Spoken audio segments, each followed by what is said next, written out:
Chers auditeurs, la 69e conférence thématique de Perron dans le cadre des émissions de radio, eh bien, il va la donner le mercredi 20 mai prochain.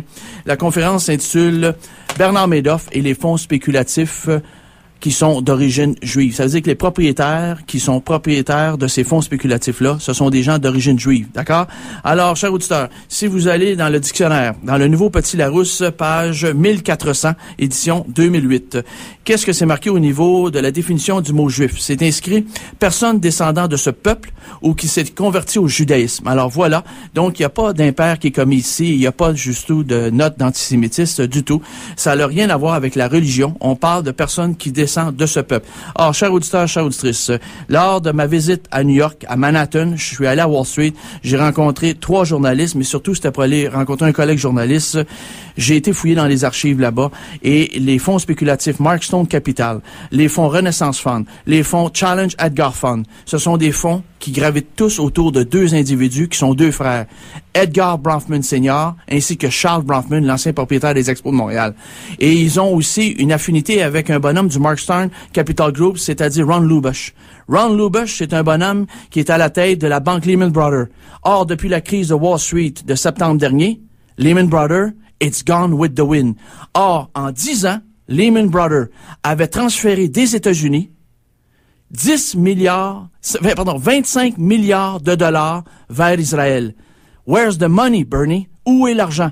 On sait aujourd'hui, grâce au juge Chin, qui a instruit le procès contre M. Bernard Madoff depuis cet hiver, que les 13 dernières années, M. Bernard Madoff n'a investi aucune somme en Amérique du Nord avec les billes qui lui étaient remises par les déposants, les investisseurs dans sa fraude pyramidale, dans son fonds spéculatif pyramidal. Where's the money, Bernie? J'ai une bonne petite idée. L'épisode numéro 2 de cette conférence-là sur Bernard Madoff et les fonds spéculatifs dont les propriétaires sont des gens d'origine juive, ça va se faire le 20 mai prochain. Très important pour comprendre. Et là, chers auditeurs, on va rentrer au cœur de la bête du système. On va rentrer au cœur de 3 entités. Le Mossad, le Shin Bet et également l'unité 8200. Ce sont des services secrets israéliens. Donc, chers auditeurs, les compagnies qu'ils créent, exactement comme la CIA, ce sont tous des fronts, mais ils sont très actifs dans les compagnies de technologie de pointe, mais aussi des compagnies de sécurité. Et je vous mentionnerai quel est le nom de la compagnie de sécurité dont le New York Port Authority, propriétaire du World Trade Center, ont donné le contrat de sécurité en 1987. Tout cela est troublant. Tout cela est troublant. Donc, chers auditeurs, il faut absolument faire, comme on dit, le topo global de ce sujet explosif. On n'a pas le choix. Et celle du 17 juin, ma conférence du 7 juin, je rentrerai carrément dans le service secret israélien, le Shin Bet, l'unité 8200, et également aussi les services secrets militaires qu'on appelle Haman et le Mossad. Ce sont tous des entités ultra secrètes, actives, partout dans le monde. Et chers auditeurs, il faut absolument parler de ces compagnies qui sont des chevaux de Troie.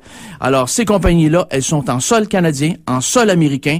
Il y en a même une compagnie qui a le contrat de surveillance sur vidéo du métro de Montréal.